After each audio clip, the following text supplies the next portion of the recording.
Hi, this is Makers Ask and I'm Blue. Today's question is, how can I learn to draw accurately? And as a drawing instructor, what I would say is that anybody actually can learn to draw accurately and represent accurately. Whether or not you have the soul of an artist and you're destined to become rich and famous as an artist, that's not necessarily what I'm talking about. But every single human being, assuming you don't have some kind of brain damage or physical damage, you can learn to draw accurately with practice. And there are a lot of books on the subject. My advice is this. I want to teach people to be able to tap into that part of themselves that is authentically the artist in them. It's the quiet side. You can call it your right brain.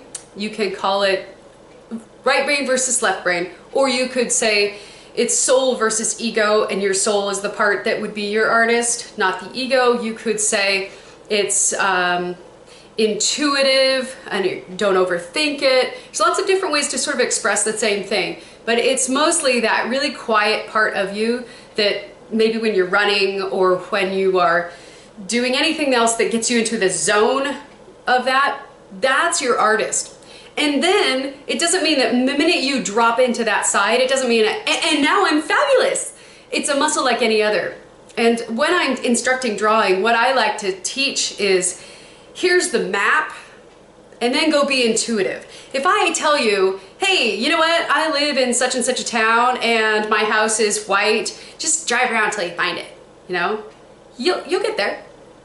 Could be 10 minutes, could be a year, but you'd get there, right?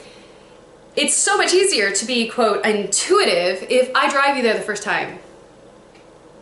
The second time you go to drive there, you can go on your intuition, you can go on what feels right, you can go on your memory. The 18th time, you're not even thinking about it. You just drive right to my house, right?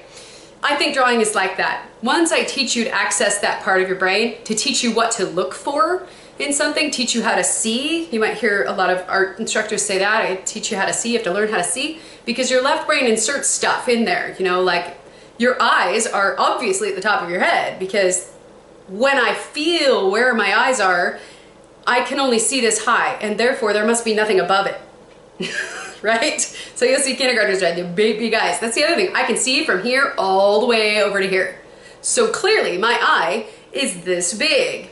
These are the kinds of things that you learn. Well, the eyes are not up here. They're actually in the very center of the head. If you can believe it, from here to here, you can kind of see me right there. My eye line is right here in the center. So if I teach you that's where to look for, you'll notice that when you're doing a portrait, you may have a person whose eyes are actually a little bit higher than that, or actually a little bit lower than that, or closer than I might say, or wider apart. But if you know generally where to look for them, then you can start to see more and more clearly about what it is you're drawing, more specifically.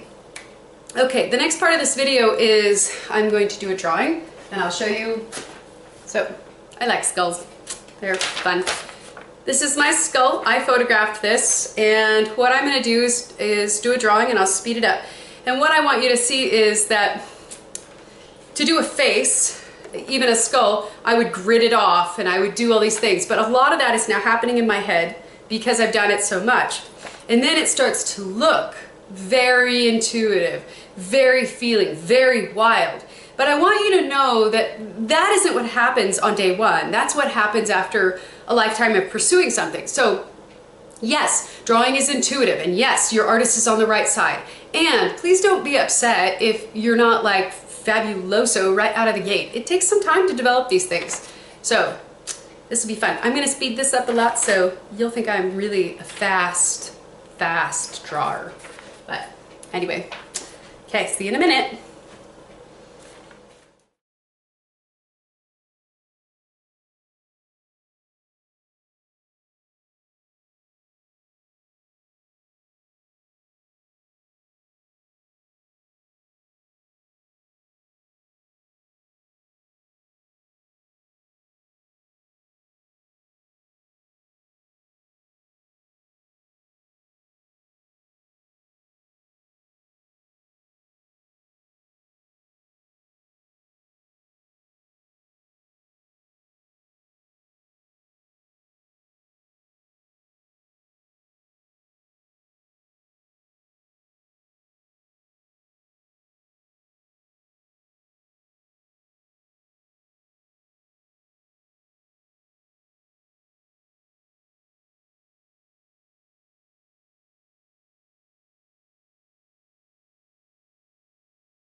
Okay, so at this point, I've got the values all blocked in, and I could, at this point, use something like a gray or a white to bring out like the lightest lights. Some artists who draw in charcoal were way against that. But I find if I've worked a long time on a drawing like this one is, I love to be able to just use the color of the paper, but when my hands look like this and the erasers look like this and everything, sometimes those bright, shocking white highlights are better done in a white pastel. So I'm going to add that now.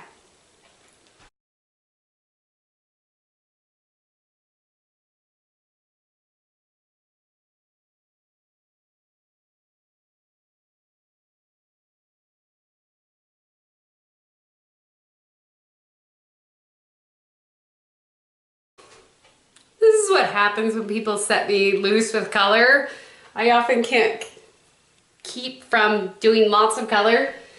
Anyway, I can go on and on, but I think I'm going to stop there and say that I think the most important part of drawing is turning the form and making sure that your lights and dark patterns are where they ought to go. And so you probably saw that things kind of move a little bit. I think they're set where they ought to go, but then they kind of move. Like I noticed that this eye needed to be wider, and I noticed that the top was a little too tall. So as I go, oh, and the teeth didn't quite work. So it's just kind of a process of back and forth, and I try to always be fearless about correcting things. If you did something beautiful once, you can absolutely do it again. So fearlessly correct is what I say.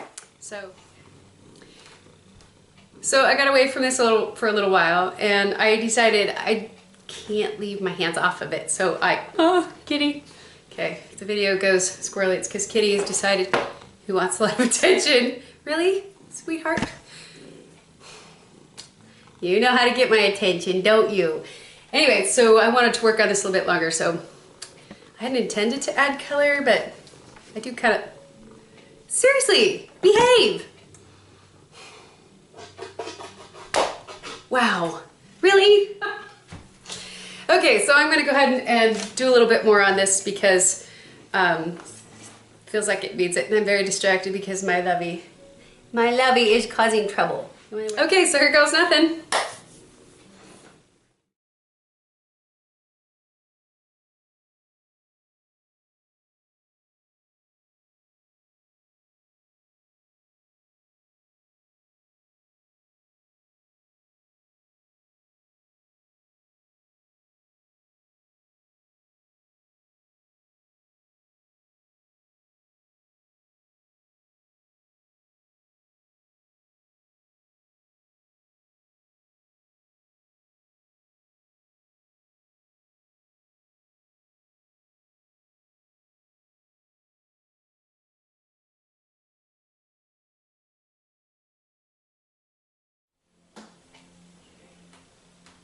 Okay, I think it's done. This has been Maker's Ask, and I'm Blue.